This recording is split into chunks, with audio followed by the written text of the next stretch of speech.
इस सर में क्या नाम है, माल निकल रहा है, पीतल निकल रहा है, कॉपर दिल्ली से आता है। ऑर्डर बन गया, फिर यहाँ आता है, फिर धुलता है, फिर उसके बाद क्या नाम धुलाई होकर गलाई होती है, इसकी सिल्ली बनती है, फिर ढलाई होती है। ढलाई होकर क्या इसका क्या नाम पुर्जे बनते हैं पीतल में।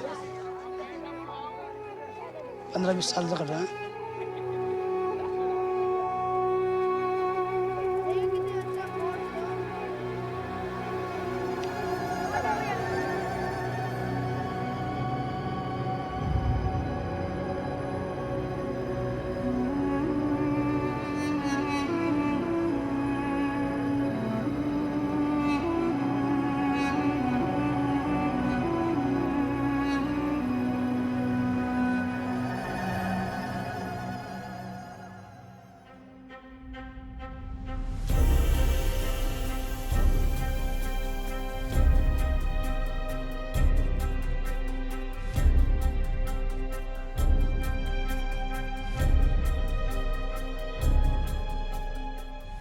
The challenge of the future, whether we like it or not, whether we know it or not, whether it's a policy or not, is making sure that we utilize resources more efficiently. If we don't do that, we hit resource depletion limits.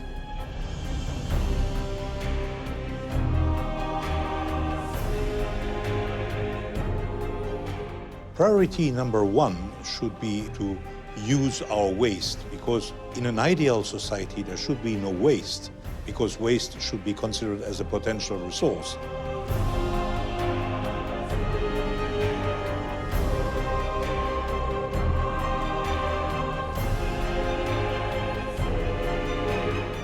Today's so-called development model is completely unsustainable. It's unsustainable because it ignores the costs of nature.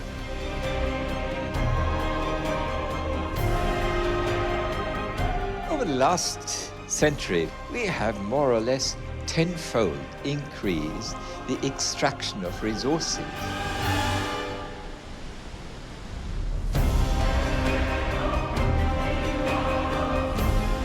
Today's reality has exposed just how inefficient and dysfunctional the global economy has become.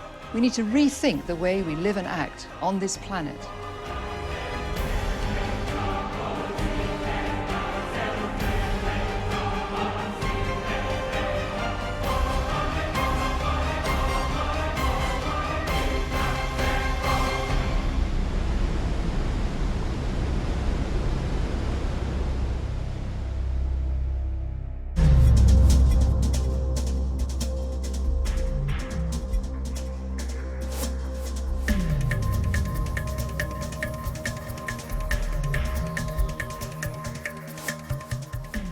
Economic growth is the goal of nearly every government in the world. In its simplest terms, growth means that more money is spent in an economy every year. But there is a problem with this. The reality is that over the past 30 years in the developed world, wages have not grown quickly enough for people to have more money to spend. Because of this, governments have not been able to raise enough taxes to support greater levels of spending. This should have caused the economy to stop growing, but it didn't.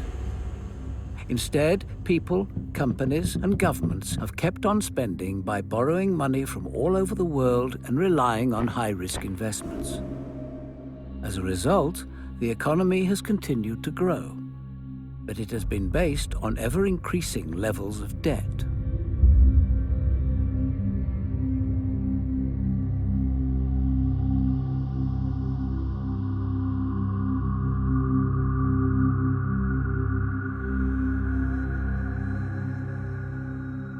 The most common measure for the wealth and development of a country is gross domestic product, or GDP. GDP is the total value of everything we make and everything we spend. For households, this could be buying a television, a computer, food and clothes. And for companies, this means buying office materials, resources such as steel for production, energy, and services including telephones and deliveries. And for governments, they have to run hospitals and schools, provide security and a clean environment. Their job is to make sure that the basic needs of society are met. In today's world, the higher the GDP, the greater the wealth of the nation. The way our economies work now is we measure progress in terms of GDP, which really just measures the financial flows in the economy. It doesn't measure all the other important things, like the way we use resources. Everybody talks about growth, but how can you have continued growth on a finite planet? Finite planets basically force you to start rethinking the way we're going. The way we are going at the moment is to use more and more materials and energy and resources and water and everything else. The problem with GDP is that it doesn't include the value of important things such as the free services that nature gives us. Clean air and water, pollination of plants and crops, wild animals, or voluntary work, looking after elderly people. Another problem with GDP is that it does not include the costs to society of environmental pollution from the production of chemicals, energy and materials, or the dumping of waste and the overuse of resources. The GDP model was created at a time when economists didn't know the limits of nature's ability to support human activity. But we're now pushing up against those natural limits. GDP is short-sighted because it counts the depletion and degradation of our natural wealth as if it were economic gain. But it is not a gain, it's actually a loss. If a country were to cut down all its forests, GDP would grow because GDP only counts the timber value of the forest once they're cut and sold at market. Our standing forests have immense value, protecting wildlife and a rich biodiversity, providing clean water, preserving soils, preventing landslides, minimizing carbon emissions into the atmosphere, and so much more. But because these values to society are invisible within GDP, it's not a surprise that the world has accumulated a massive ecological debt that doesn't appear in any country's national accounts. There are so many examples of this absurdity. The more fossil fuels we burn, the more greenhouse gases we emit. Then the more GDP grows, and therefore, according to conventional economic dogma, the better off we are supposed to be. I come from a metal trading background, and it's quite interesting to look at how the market works, because there is a physical market with trade of physical metal that is handled. But beside there is a metal market called paper metal. It is possible for a bank, and I do know some examples, to sell forward paper gold for supply later much more than there exists on this planet.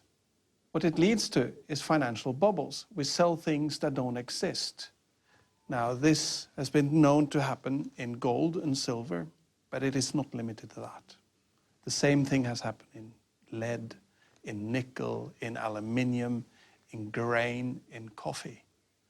And this distorts the markets, it corrupts the price mechanisms, and it makes the markets less efficient. Prices are meant to be a good signal for us what to do and what not to do.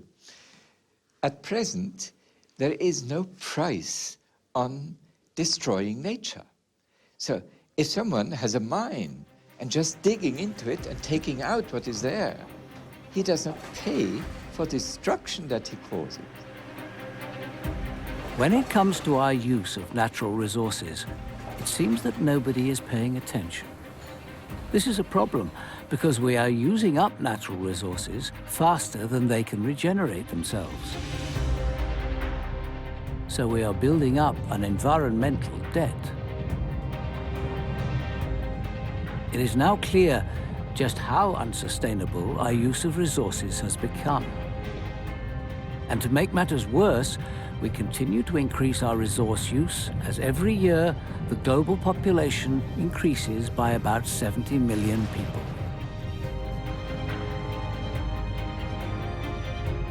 The United Nations has concluded that if current population and consumption trends continue, by the 2030s, we will need the equivalent of 2 planets to support us.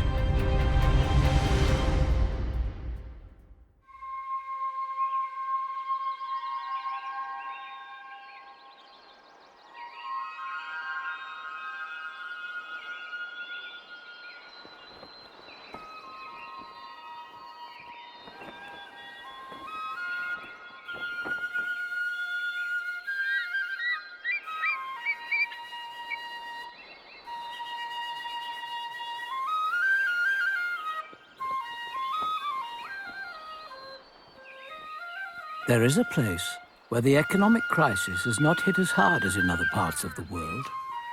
Bhutan, a small country of 700,000 people in the Himalayas, has chosen to base its economic development on a new measure of sustainable wealth, known as gross national happiness, what others might call well-being.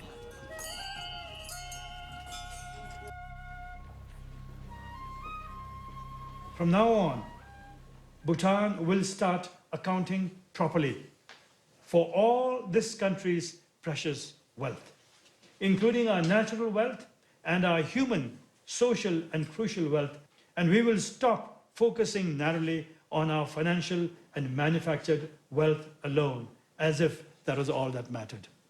In other words, we'll create balanced G&H accounts for this country and thereby build the world's first comprehensive set of national accounts.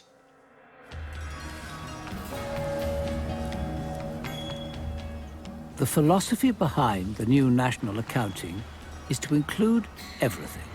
Nature and all the free services it gives us, such as water, clean air and forests, but also the overuse of resources and environmental pollution. How old and healthy the population is. The social and cultural aspects of life, such as education, the work skills we have, and voluntary work in our communities. The value of our buildings, roads, and infrastructure around us.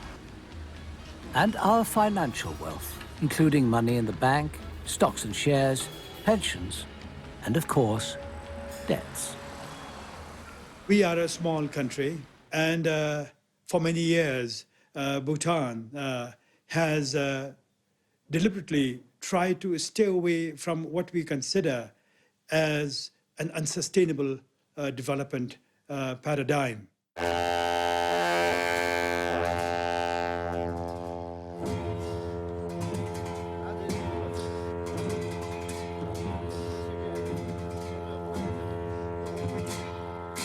We have been pursuing an alternative development path that is aimed at balancing material growth with spiritual development. Gross national happiness is about the pursuit of the collective happiness of the Bhutanese society by focusing on what matters to the individual. And it is essentially based on the premise that human individual needs more than simply material comfort and satisfaction, and that he has equal needs of the mind. And so G&H is about balancing the two within a stable and sustainable environment. Gross national happiness was first developed in direct contrast to gross national product, as a sharp critique of today's growth-based economic system. We cannot wait. Human society and the world can no longer wait. Because of the persistence and the dogged pursuit of GDP, growth for the sake of material prosperity at all other costs, we are destroying the world. And the world is sick. World is dying. We can no longer afford the kind of crises, the financial crises that we have experienced, and the pain that it causes, and the suffering that it brings to our people across the world. We have to change, and that change cannot happen if we stay on the same track.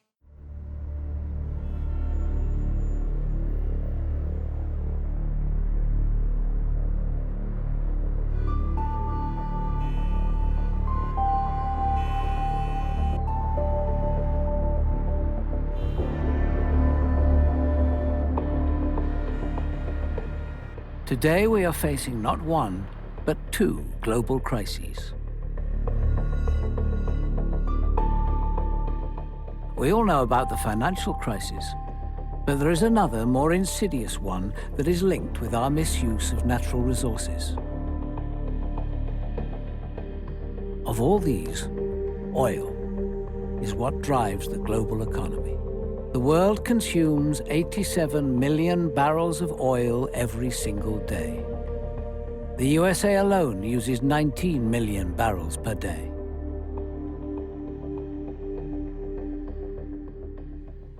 Simply put, our modern society runs on oil. It's used to make and run our cars, trucks, trains, and planes. It drives mineral extraction and food production, all essential to running a modern industrial society. But from now on, there will be less and less oil to support our dependency.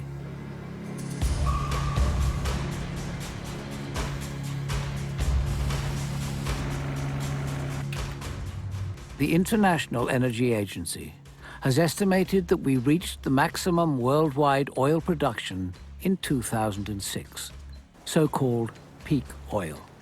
And other estimates say that if significant investments in new production are not made, the world's oil output will start to decline by up to 9% a year. The problem with this is that our societies have become locked into oil as a cheap resource. With an exploding world population and escalating demand, especially from China and India, there is a huge pressure to find cheap energy for countries to keep their economies growing. But we have built our economies on the idea of unlimited cheap oil, and this era is now over.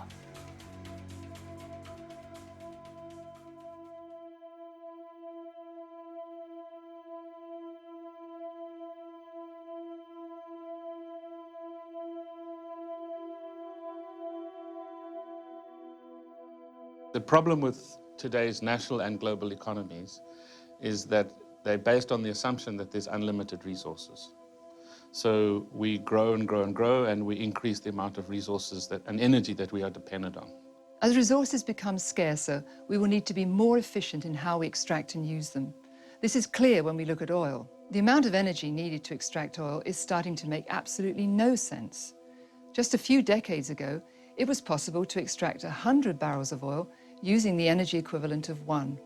But now, we're seeing with some of the newest oil production methods that you only get 3 barrels in exchange for 1. This is simply unsustainable and doesn't make any economic sense. We're beginning to see similar patterns for a lot of other key resources that are important for our society. So we will need to become much smarter and always look at resources from the perspective of how efficiently we can use, reuse, and recycle them. We have stimulus packages to get us out of the current economic recession, which are focused on expanding consumer capacity to buy more goods. The problem is that these goods are made from materials, metals, fuels, and so on, which are getting more and more expensive over time.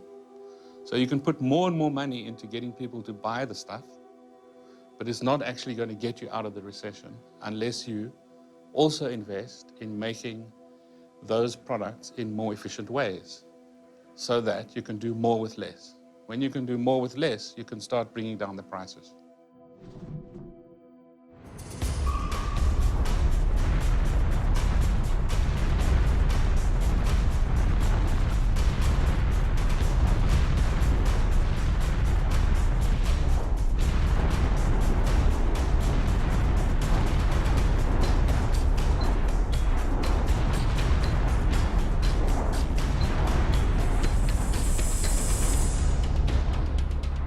Humans are dependent on minerals and later on metals since almost the onset of humanity. The history of humanity is marked, or there are milestones which have the name of minerals and metals. The Stone Age, 2.5 million years ago. More recently, the Copper Age, the Bronze Age, the Iron Age. These were all huge milestones in the history of humanity. And this story is not ended. Our arch-grandparents, say at the beginning of the 20th century, were probably using 5 or 10 minerals and metals. Nowadays, we are using almost every element on the Mendeleev table, and this is growing intensity. Metals are at the core of the global economy. They are vital to our everyday lives. Metals are used in everything that we've come to depend on in our modern society. They are crucial for the smooth running of our technological world. Currently, the world is experiencing a growing demand for metals and minerals. This has resulted in rapidly rising prices, and we now see an enormous pressure on our planet's resources.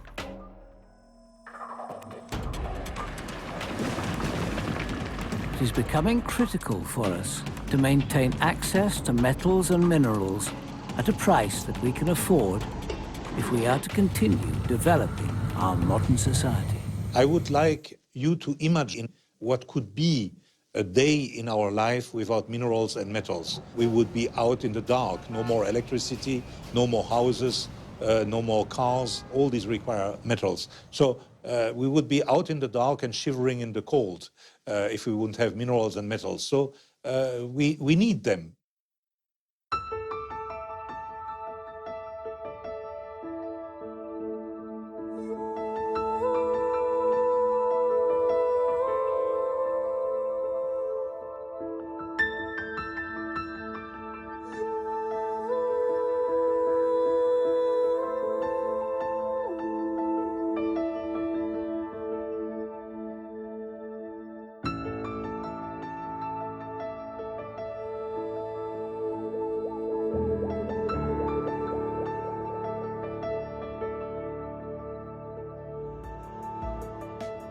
Greenland, land of ice.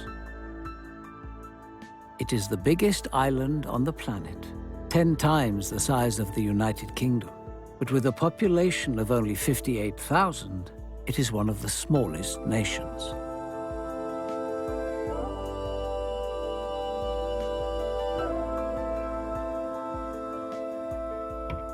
Greenland is also one of the most mineral-rich regions in the world, and within the last decade, Greenland has become a new mining frontier.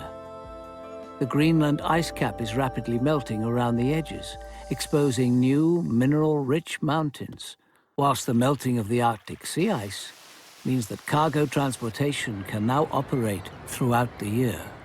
Greenland is currently seeing a greater interest in mineral exploitation and research. At the moment, we have granted around 100 licenses.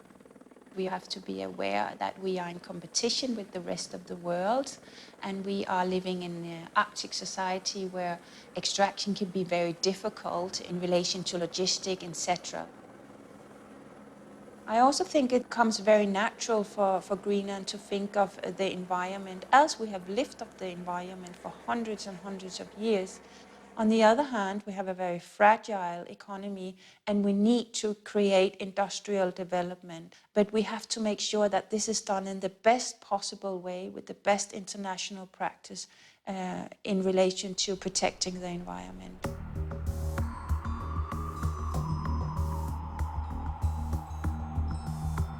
The Kvarnefjeld Mountains on the southern tip of Greenland are believed to be the world's second largest source of rare earth metals. Rare earth metals are a critical resource for most of the world's new green tech and electronic innovations, and they've become known as the technology metals.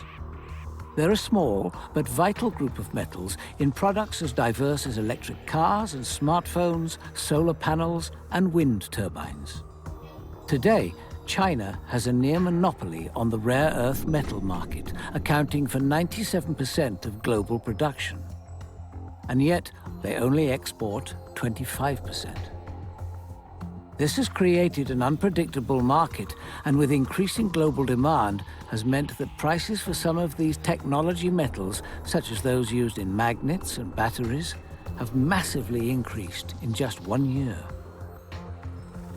The rare earth business is booming and is making Greenland even more attractive for mining and exploitation. Several companies are now exploring South Greenland for valuable rare earth metals. We've been here since 2007. We've drilled 50,000 metres of core in that time. This project is enormous in size.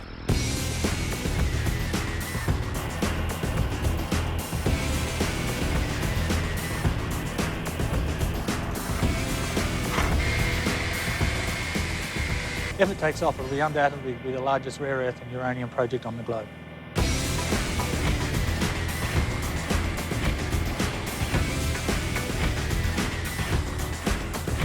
This is a diamond drill rig which drills 3-metre drill runs at approximately 50-60 metres a day.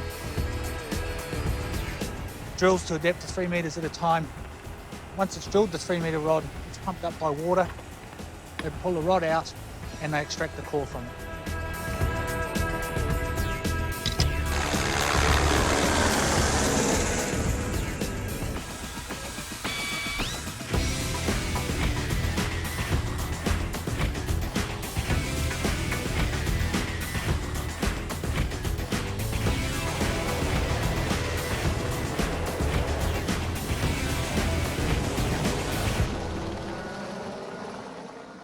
So what we have here is trays of drill core from one of our regular exploration drill holes, and we drill these holes every 80 to 100 to 140 metres as part of a systematic sampling program. Each of these drill holes is logged by a geologist to recognise where we have the zones of mineralisation, and those samples go back to Australia for assay, and we use those assays for calculating our ore grades and tonnages. So what I'm doing at the moment, I have a small handheld ultraviolet light, and some of our minerals will glow quite nicely under ultraviolet light. The mineral I'm looking for at the moment is sodalite, which will glow a nice pumpkin orange if I can find a suitable piece. And here we are, we've found some nice sodalite, and it's glowing a nice orange colour. Rare metals are intrinsically important to renewable energy technologies. So in our minerals such as steenstrupine, where we know we have all 15 rare metals, some of those metals will be used in efficient lights, some of those metals will be used in the magnets that make wind farms and wave power turn motion into electricity, and some of those were used in the electric batteries that store that electricity. So all those 15 metals in the one mineral, in the one project, it's a major contributor to the world technologies, and it's in a fairly stable part of the world, which brings attractions for knowing security, not just next year, but 10 years or 20 or 30 years from now. For the small fishing town of Narsak, with only 1,600 inhabitants, the arrival of such large-scale drilling operations is bound to have a significant impact. When we start up the project, there will be a significant impact on the community, and it's important through those processes that the community and the company work together to ensure that we build growth here, we build new businesses, we build opportunity, and build a mine that is sustainable for 20 to 30, 40, 50 years, where generations of Greenlanders can work. At the moment, we are standing at a pathway.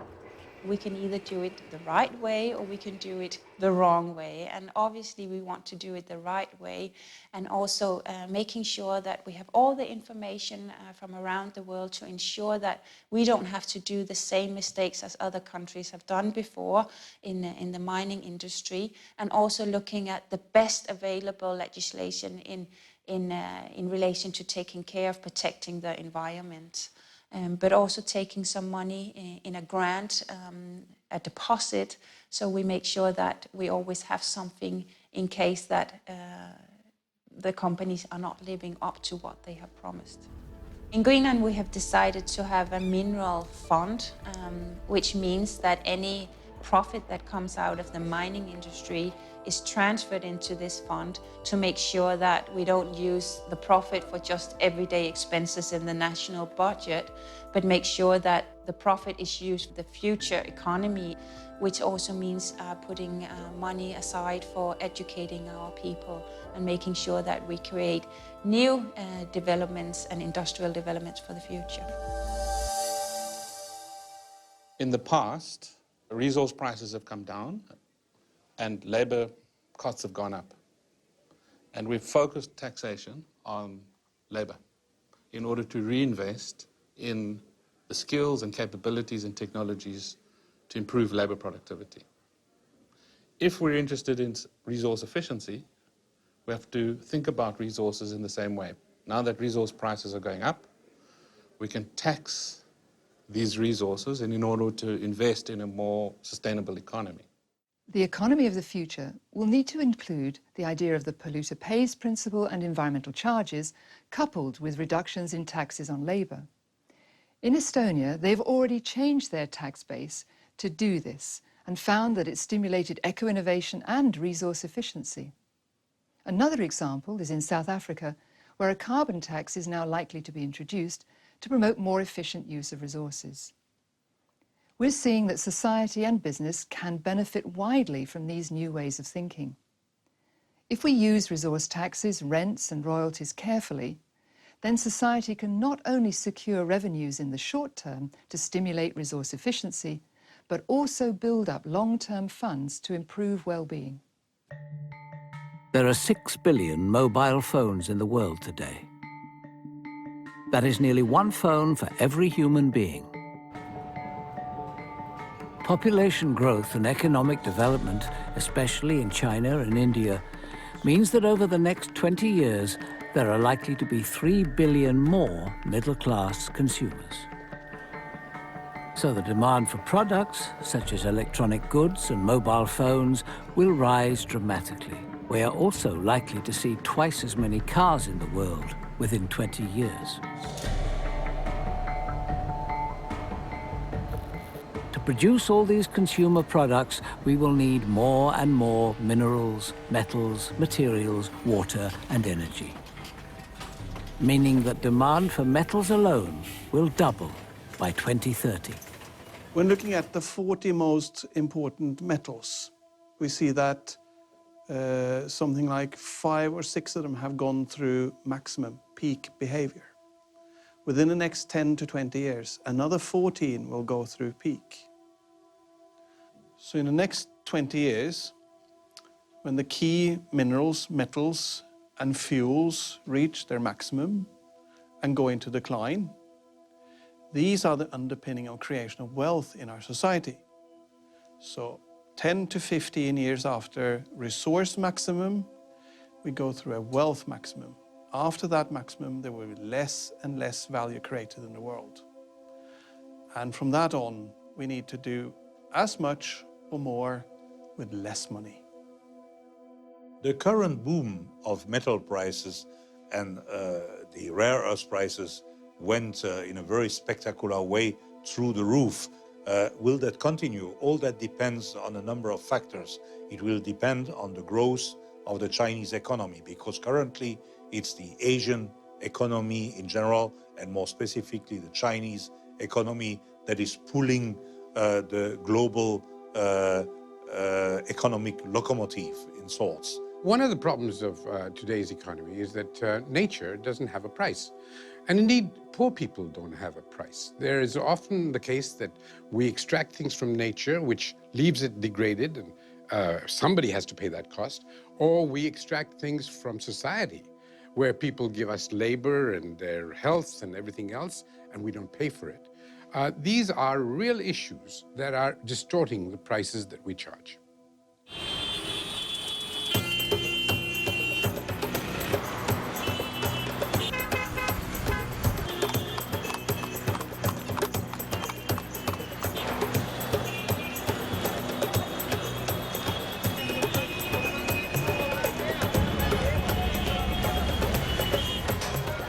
In Selampur, on the outskirts of Delhi, there is a whole suburb living off collecting, dismantling and recycling electronic waste. Annually, India produces about 400,000 tons of electronic waste, and it is expected to grow by 10 to 15% a year. In addition, each year, 50,000 tons of electronic waste is brought into India illegally from developed countries, because the cost of exporting it to India is half of what it would cost to recycle it at home. But in India, any kind of electronic waste product has a value. मीता जी ये DVD room है, इसका यहाँ procedure होता है, ये अलग अलग parts करके हम अलग अलग जगह डाल देते हैं।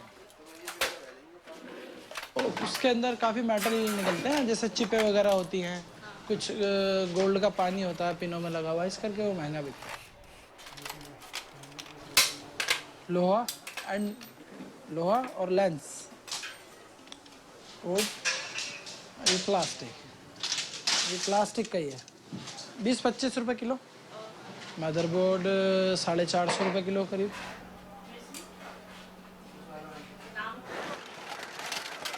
More than 90% of the electronics waste in India ends up in the informal economy.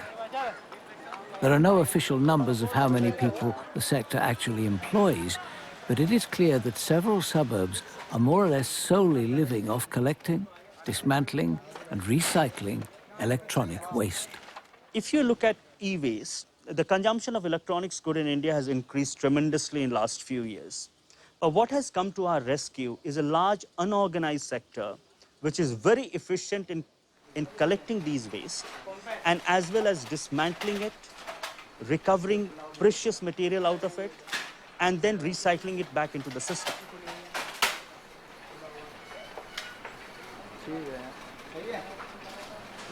ये सैमसंग की है 80 GB सीगेट की है। अब जैसे ये वाला CD-ROM था और एक हार्ड डिस्क का भी बोर्ड आता है, इससे छोटा होता है।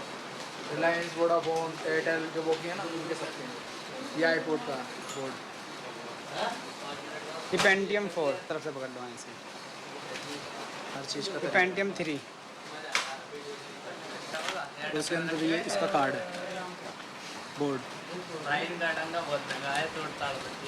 ठीक है, हो गया। ठीक है, हो गया।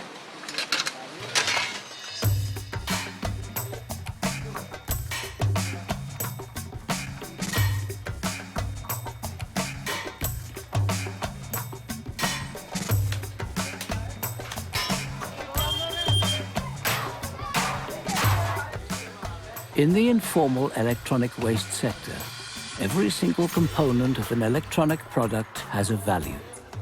Whether it is copper wire, steel casings and motherboards, it gets recycled and sold on. The informal sector works like an independent mini economy.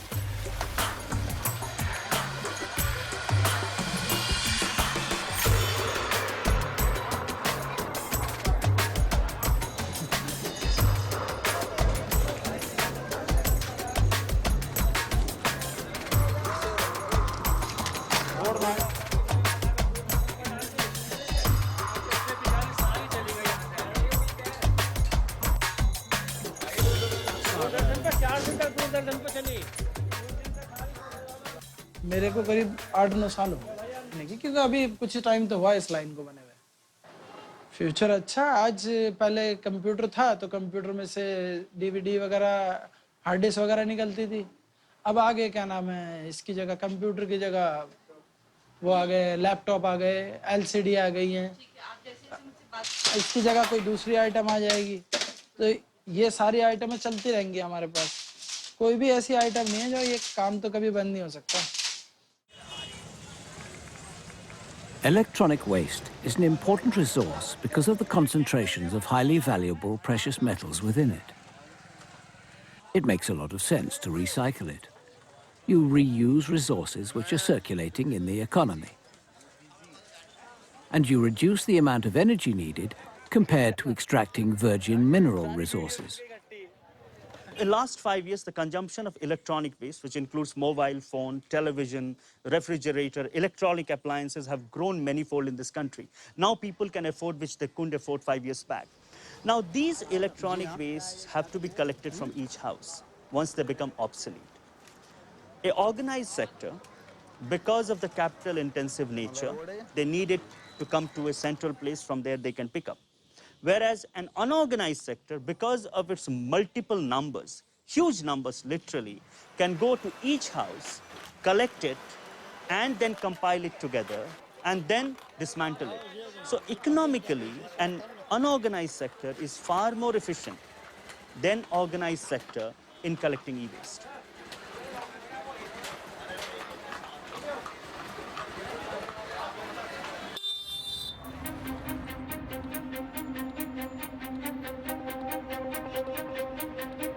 Today, there are a lot of metals in our cities. Extracting them will turn our cities into the urban mines of the future. Let us look at the metal gold.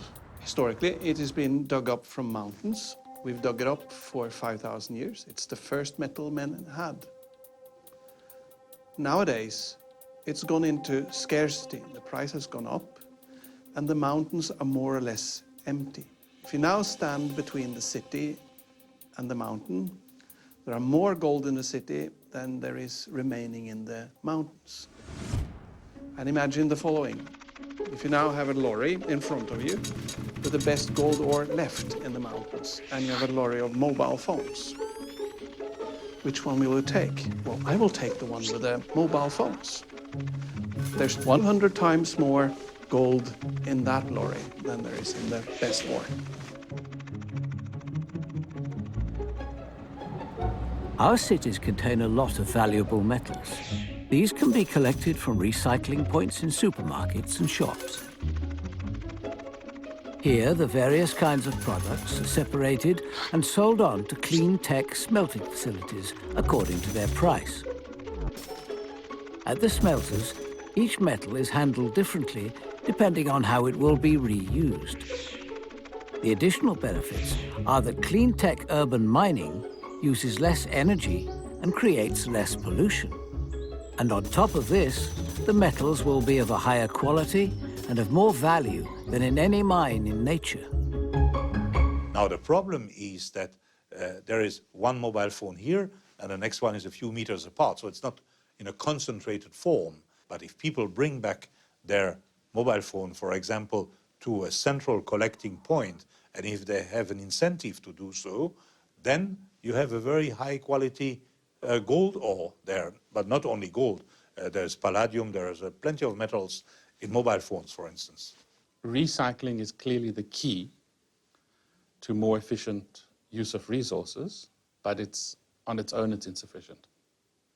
We cannot recycle our way into a sustainable society.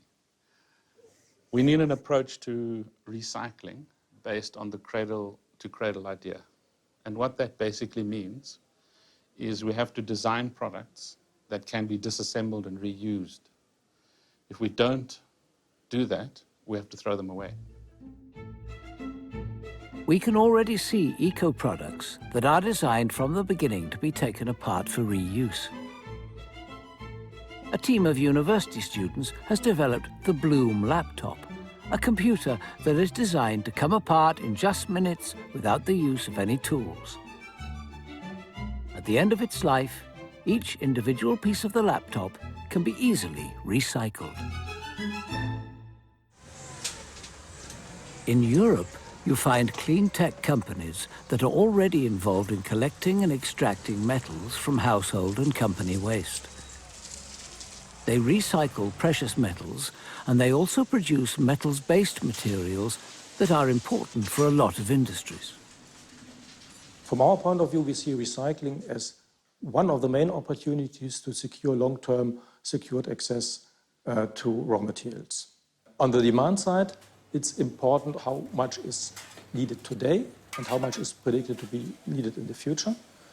Another important fact is how well can it be substituted or not?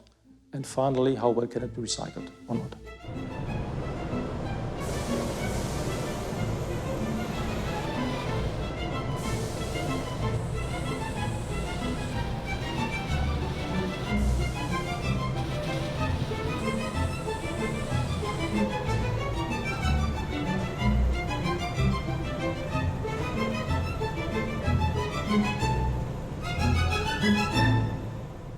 In Europe, but also the United States, we see today large streams of illegal or at least dubious exports of end-of-life products into the developing world, where they are treated, if at all, under substandard processes, which lead to high losses of valuable metals but also to disastrous environmental challenges.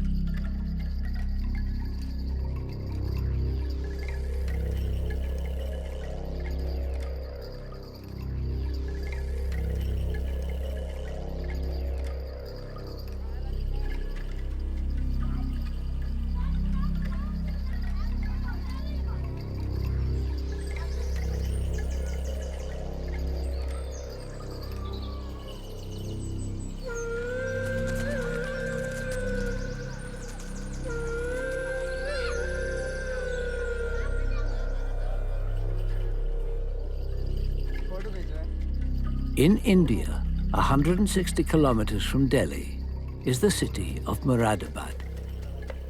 Many of the inhabitants are specialized in extracting precious metals and minerals from electronic waste. On the rooftops, families are applying heat to segregate metal components from circuit boards. They use gas torches to heat a board just enough to melt the solder, which separates the metal-containing parts from the motherboard. But it is a job that includes dramatic risks to their health. The burning process creates toxic smoke, which is inhaled by the workers, resulting in numerous lethal health implications, including damage to the brain and kidneys, harming the reproductive and immune systems, causing asthmatic bronchitis and a whole range of cancers. Like many other families in Moradabad, Nazim and his family have extracted metals for many years. देखा आपने इसका जो metal है, silver metal निकल गया है। अब इसके बाद में इसको ऐसे ही प्लास से पकड़ करके हम निकाल देते हैं। इसको भी ऐसे ही ब्लेंड कर देते हैं सेम, ठीक। फिर उसके बाद में इस पार्ट को हमें अलग-अलग करना होता है, जैसे कि iron, aluminium, condenser, transformer, ST, LS, transformer, FD, IC. ये चीज़ सब एक जगह करने के बाद में हम लोग इसे मार्केट सेल कर देते हैं। ये 78 पर केजी, ब्रास 350 पर केजी। वो सब जब एक जगह हो जाता है तो इसमें भी तो कॉपर ही आता है ना। ये भी 350 पर केजी। अगर इसका कॉपर निकाल कर बेचते हैं, मार्केट सेल करते हैं तो 350 पर केजी जाएगा। और अगर फाइनली इसको ऐसे ही बेच देंगे हम तो ये 78 पर केजी है। अगर हम लोग पास इतना टाइम नहीं होता है कि हम इसको तोड़ें, निकालें, कॉपर अलग बेचें, वो मसाला लग जाए।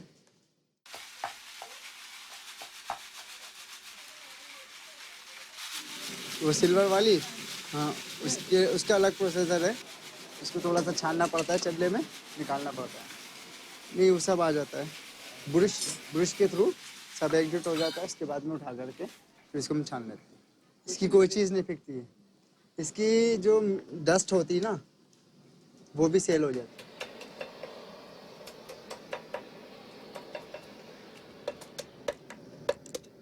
इसके अंदर कॉपर होता है जी। इसको जलाया जाता है। जलाने के बाद वो यहाँ नहीं होता है, वो आउट एरिया में होता है, सिटी से out.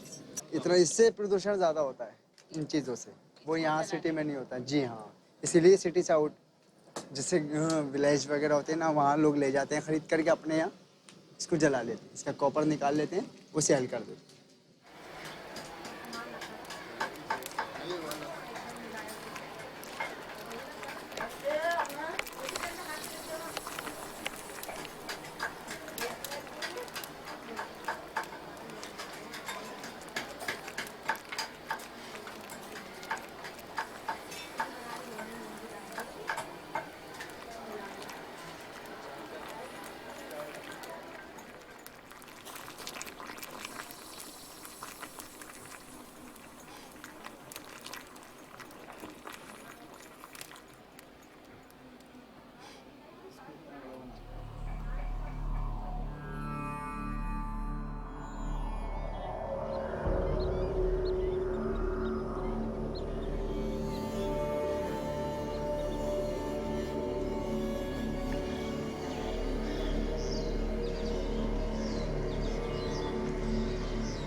The last process in recycling electronic waste happens down by the river. The ashes from the burnt electronics are sieved, and the unwanted materials washed away, leaving the more valuable metals behind. The people washing out the metals are exposed to a lot of toxic and hazardous waste, and it also heavily pollutes the rivers.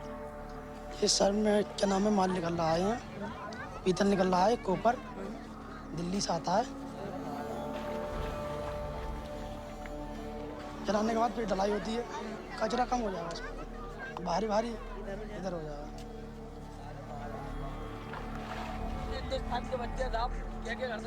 Powder बन गया फिर यहाँ था फिर धुलता है फिर उसके बाद क्या नाम ढलाई होकर गलाई होती है इसकी सिल्ली बनती है फिर ढलाई होती है ढलाई होकर क्या इसका क्या नाम है पुर्जे बनते हैं पीतल के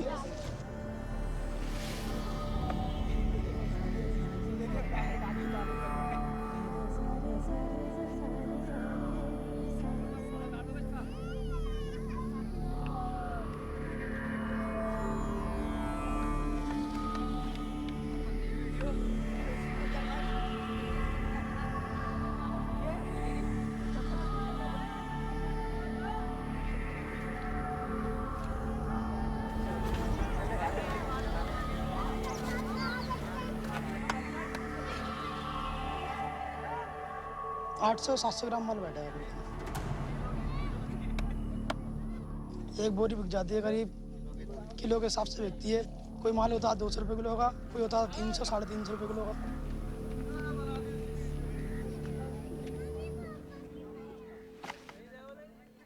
The unorganized sector is efficient in collecting, but when they start recycling it, there are a number of environmentally polluting activity that they have to do.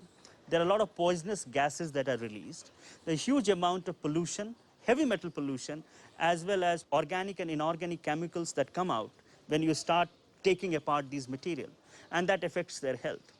So our proposal is that that polluting part, where there is a direct intervention of human being with those polluting and health affecting material, is eliminated.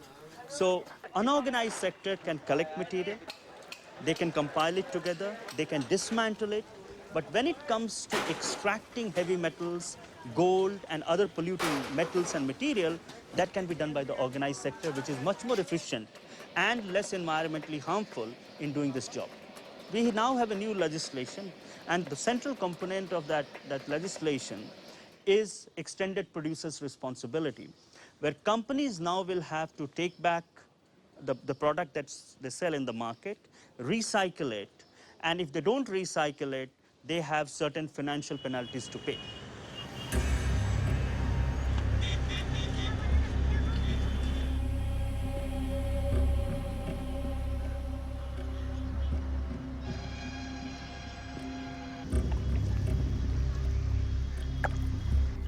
Production processes in the informal economy and in factories and industries around the world are not only causing serious health problems, but also creating widespread environmental pollution. In India, the explosive growth of nearly 20 million people per year, industrialization and rapid urbanization is increasing the pressure on the environment.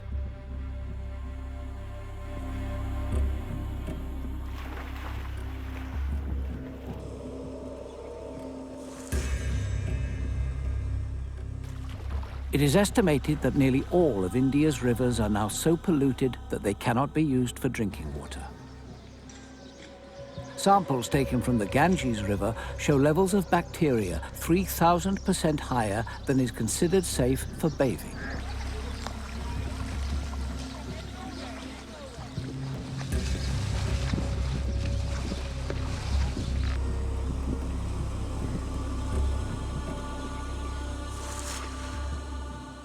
The pollution also gets into people's food through the fish and animals and agricultural crops that they eat.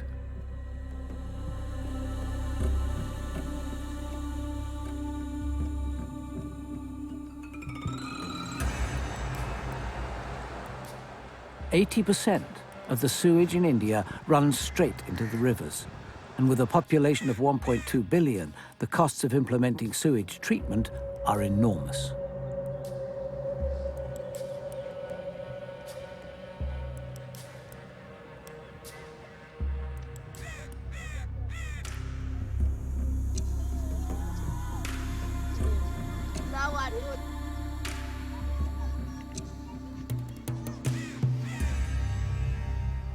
If we don't think sustainably, then we'll face huge costs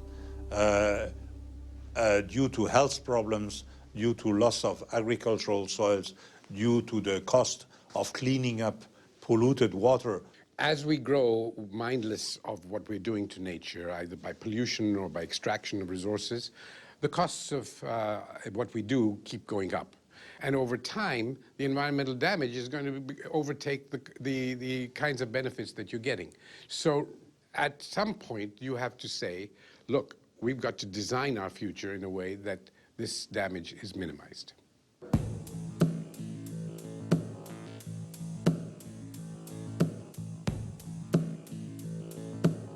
中国的发展很迅速，同样兰州作为西北第2大城市，在经济发展的大浪中也起到一个非常重要的作用，已形成了非常稳定的一个经济格局。随着工业化的进展，像重工业、石油化工这些企业不断的建立，使兰州的环境遭到了严重的破坏。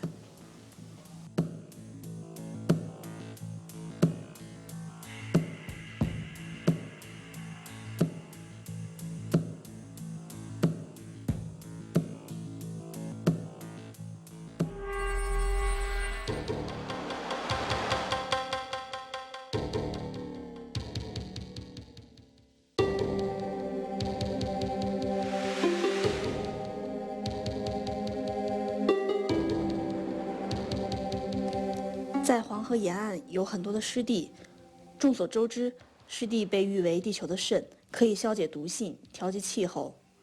但是由于兰州地理条件的限制，在黄河两边建立了很多的工厂，西固热电厂就是这样一家企业。由于生产的需要，它每天都要向黄河倾倒大量的废水和灰渣，使周边的动植物受到了很大的影响。如果我们的肾 都受到了这样的危害，那么很难想象一个机体怎样才能够健康的生存下去。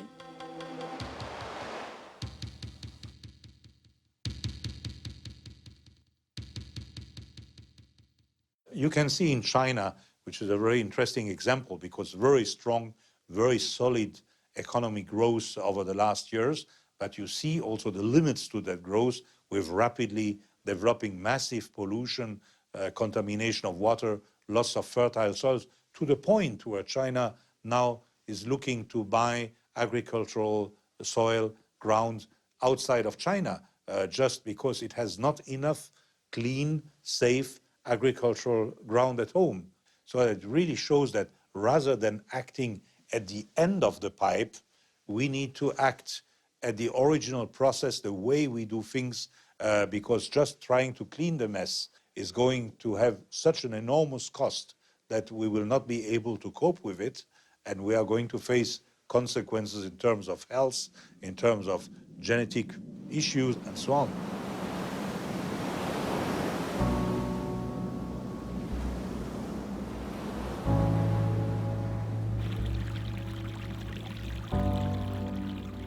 Pollution is happening all over the world, with millions of tons of heavy metals, solvents, plastics, and toxic sludge being poured into rivers and oceans and pumped into the air.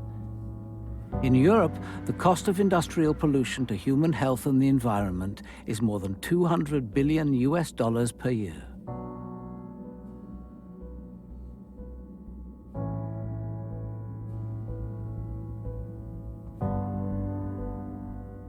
In North America, the USA imports 10% of its oil from the tar sands of Canada. Because the tar sands are so heavy, they cannot be pumped and have to be mined or extracted by melting the oil out of the sand. So to produce 3 barrels of oil from the sand, you need 1 barrel of oil and 15 barrels of water. For the oil production companies, it's profitable to extract the oil if the world oil price is above $60 per barrel. For Canada, there are enormous revenues, but also costs to society for the environmental and health impacts. And for the world, there are additional costs related to climate change. Tar sands oil produces 3 times the greenhouse gas emissions of conventionally produced oil.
The uncertainty is not, do we have sea level rise or not?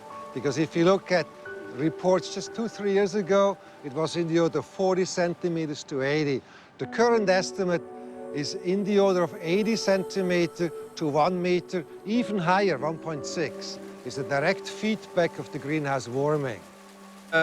It's very important to say, for me to say that the ice cores have shown us, and other geological evidence have shown us, that climate has always been a dynamic thing. Climate change is permanent. The Earth is a dynamic system. So we should not fear climate change as such. What we should fear is the rate of climate change. And that is what we might actually change with the emission of greenhouse gases. Because a lot of people would say, yeah, but it could be that the 20th century warming and what we see now is natural. Yes, it could be. But what if we make the natural climate variation even worse? Then we are getting in a bad situation. I did not think that I would see changes what I have seen over the last 10 years, for example, mainly in Greenland. If you go along the coast, what we have seen in the 80s are big glaciers flowing into the fjords, ice streams. Now, these glaciers look, you're hit with a big hammer. They are all cracked in small pieces because the ice is moving that faster into the oceans.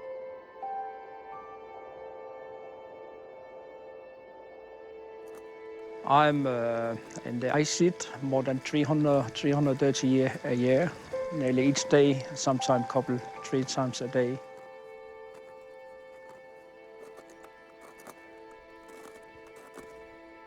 Each time I come back to the big ice, that for me is the big change of my mind, because tons of water running from the surface down to the bottom. This is very scary for me. It's like to see melting of the heart of the man.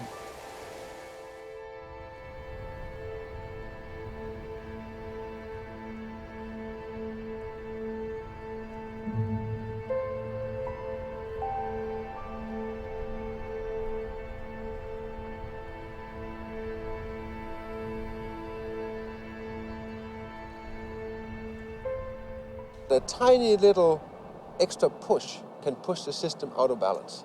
And actually that's one thing that we really do fear, is that with the present release of greenhouse gases, that you actually can risk to push the ball too far. And then you'll trigger a major climatic change over a very short time. It's not only that the melting snow that runs off the Greenland ice sheet, the meltwater also penetrates into the ice through cracks, through moulins. And that meltwater can lubricate for a short time the underside of the Greenland ice sheet. We call this the dynamic response of Greenland in a warming climate. And if they accelerate towards the ocean, they break up in big icebergs, and that makes 50% of the ice loss we see.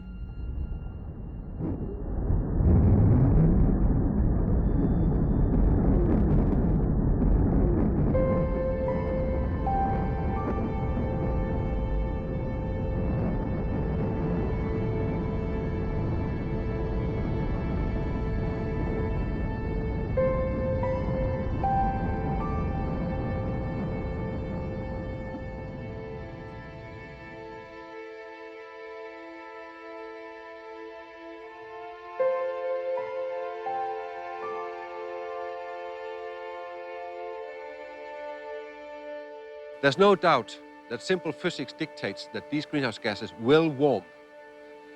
How that warmth will spread on Earth and how the system will react to it, we don't know. We are extremely sensitive to even the smallest climatic change, and that's why we have to be very careful what we do when we push the system. We can predict in 100 years we lose large portions of the coastline. Population is very dense. Most megacities are along the coast, where you have millions and millions of people. This means these people have to migrate, move inland.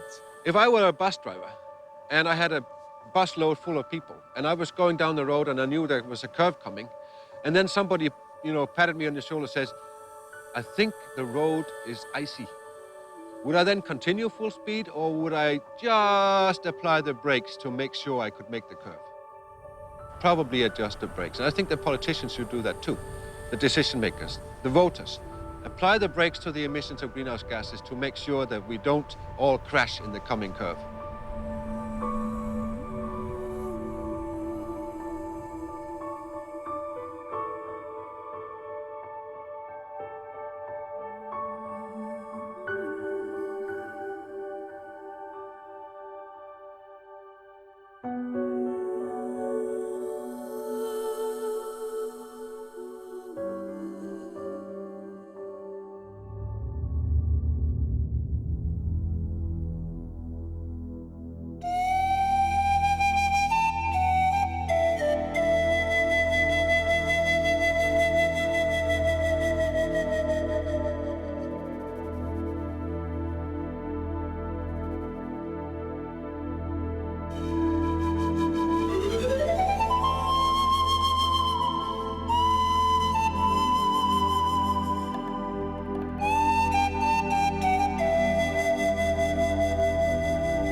Ecuador le propone al mundo, país pobre, pero responsable, solidario, dejar las mayores reservas de petróleo verificadas que tiene el país bajo tierra. Ecuador's president, Rafael Carreras, has suggested leaving the oil found in Yasuni National Park in the ground to protect the rainforest and minimize greenhouse gas emissions. In return, the international community is expected to make a contribution of $3.6 billion over the next 13 years to the preservation of the planet's green lungs. This would be half the amount Ecuador would receive for the oil. The $3.6 billion will be used to finance sustainable energy projects, protect the rainforest, which holds the world's greatest biodiversity, and support the indigenous peoples. La iniciativa prevé dejar bajo tierra el 20% de las reservas petroleras del Ecuador, que están localizados en el ITT, que es una zona del parque, la zona oriental del Parque Nacional Yasuní, en el que se han encontrado 850 millones de barriles de petróleo. Este proyecto, y esto es muy importante, va a ahorrarle al mundo la emisión de más de 400 millones de toneladas de dióxido de carbono en la atmósfera. Esto es más que las emisiones de un año entero de un país tan grande como Brasil, que es la 10ª economía más grande del mundo. Lo que está es proponiendo soluciones adicionales que el protocolo de Kioto no genera. Esta es una manera para incorporar en lo posible al 100% de los países del planeta a un esfuerzo para hacer estas tres cosas. Reducir el calentamiento global, impedir la destrucción de la biodiversidad y reducir la pobreza y la inequidad. Si explotásemos ese petróleo en el Yasuní, tenemos la seguridad de que se destruye no solamente el parque como un área de reserva importantísima por su biodiversidad, sino también se afecta a estos dos pueblos, Tagaeri y Taromenani.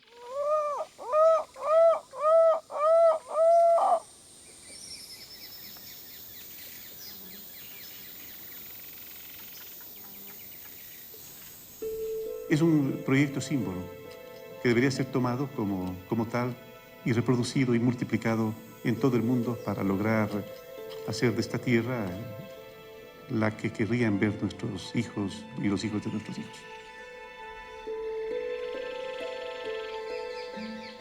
No son donantes lo que nosotros estamos requiriendo. Lo que nosotros estamos requiriendo son socios, socios del futuro, socios de la conservación a futuro. Instituciones, países que quieran ser parte de este gran proyecto.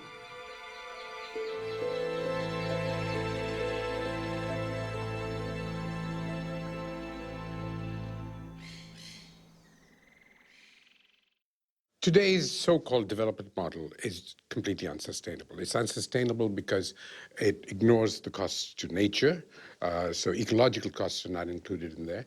It ignores the costs to parts of society, particularly to the poor, who donate large quantities of their health and their labor and everything else at well below real costs. And it's not sustainable because the disparities, the big, huge differences, lead to major misutilization of resources. There is no longer any doubt that we will have to rethink the way we live on our planet. We already keep track of what we spend and buy at home, at work, in factories and in society. But what we don't do is keep track of the planet's resources that are being consumed more quickly than they can be regenerated. Instead, we need to rethink how to reduce, reuse, recycle, and eventually resource our way of living. Then it will be possible for 7 billion people, or even 9, to live on one planet. We know that demand for resources is continuing to grow, so we will need to do a lot more than simply using our resources more efficiently. We'll need to bring together many solutions and ideas, such as maximising the environmental and health benefits of investments in clean technology, appreciating the free services that nature provides to us, and recognising the importance of social and cultural values. But perhaps most critical is that people will need to see that by changing the way they use resources, they will also improve other aspects of their lives.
Usuku lami ngiliqala ngokuthi ngibase umlilo qede lapho ebese ngiyathosa ngifake isishebo sami ebese ngilinde noma 30 minutes.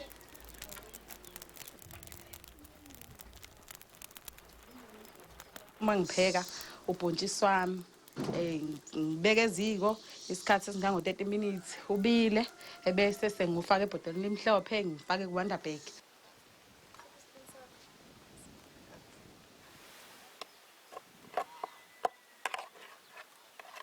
Ngingafanga Wonderberg ngithatha noma 3 hours. Lesikhathi ngifake kuWonderberg ngiyakwazi ukuthi ngiyowasha, ngiyakwazi ukuthi ngihambe ngemfuleni ngiyokha amanzi ngibe ngicleana egcekeni ngiclean endlini. uWonderberg ungisize ekuthenini bengiminyana isikhathi eside uma kuthiwa ngipheka entuthwini isikhathi eside, kodwa njengamanje angisaminyani ngoba sekukhona uWonderberg. So ungakafiki uWonderberg bengisebenzisa inyanda ibingaliqedi isonto. Inyanda mengade ngiyotheza ibingaliqedi isonto, kodwa manje iyaliqeda isonto mhlambe no-half.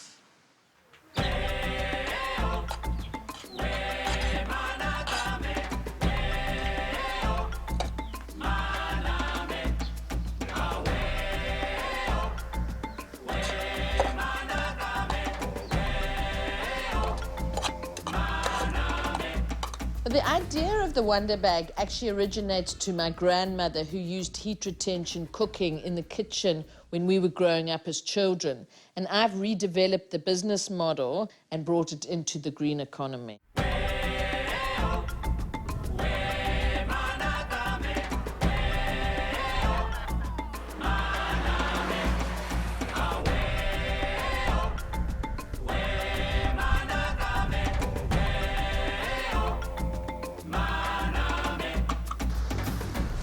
Oh, ngingakabi nawo Wonder Bag.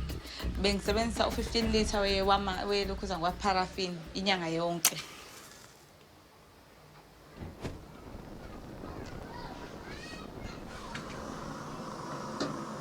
Inkuni bengihlupheka kakhulu. Kanje ncinci ngehlathini ngotheza ngoba ngingawona Wonder Bag.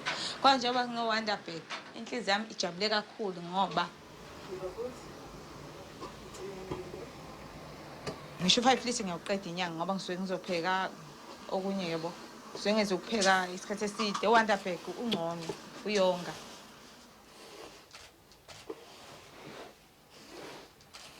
Ngoba khombisa ukuthi yini Wonder Bag emhlabeni. Ngoba khombisa lento eyimfihlo eyisecret yami ukuthi yini ngagana ngenxa Wonder Bag. Yikho ngihlela emzini ngenxa Wonder Bag.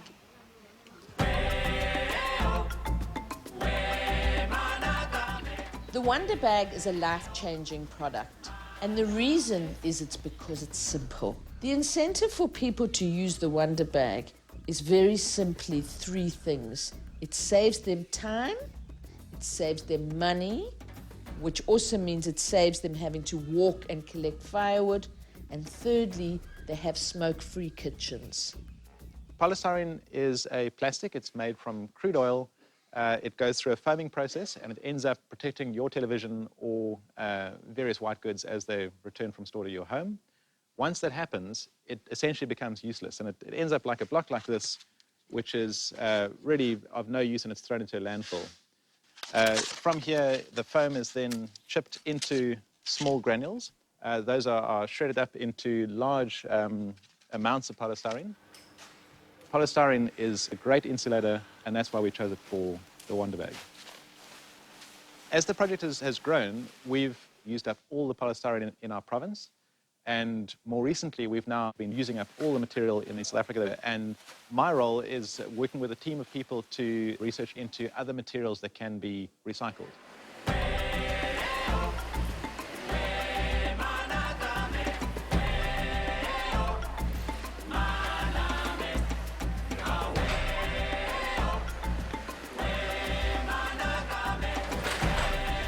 This is where the Wonder Bag is being filled in.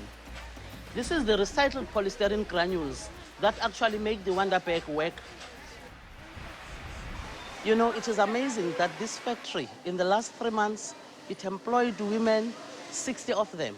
And you can imagine from 24 to 85, the difference in those families. And as we know our families, if one person is employed, that person is catering for almost 10 people. To me, the Wonder Bag stands for eradication of poverty. When you look at the bag, you look at just a simple bag. You look at a factory filled with colorful material bags. But these bags have created jobs. We have got factories in Cape Town, and this bag has made it possible that hundreds of jobs have been created. There's a brand new factory in Pretoria which has employed over 300 people, and that is amazing. And by creating those jobs, it's not just job creation. It is about building people's lives. It's about women being able to take care of their children. It's about women regaining their dignity. It's about women being happy at last.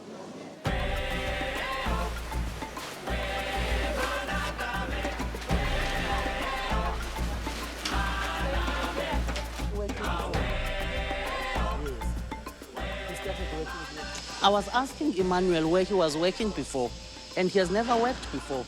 This is his first job, which means without this factory, Emmanuel, such a handsome young man, would be sitting languishing at home without anything to do.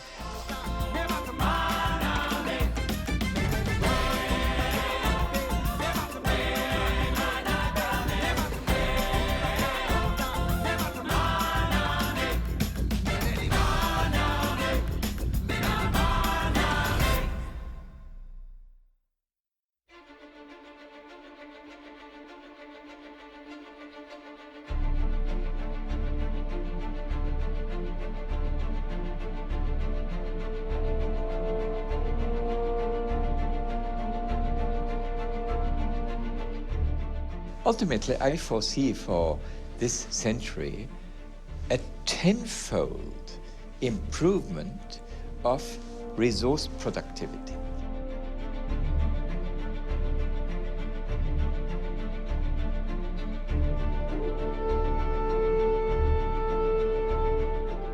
We need to decouple the rate of economic growth from the rate of resource use. If the two continue to climb together, we're going to hit natural limits.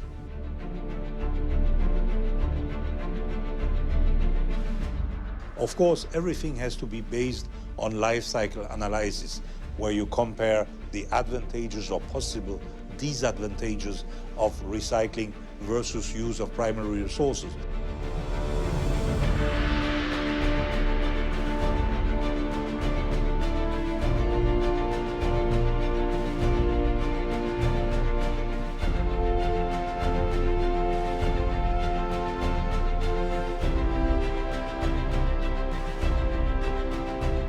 If we're to live more sustainably, we will need to do a lot more than simply use our resources efficiently. It is time for the world to come together to change the way we live on this planet.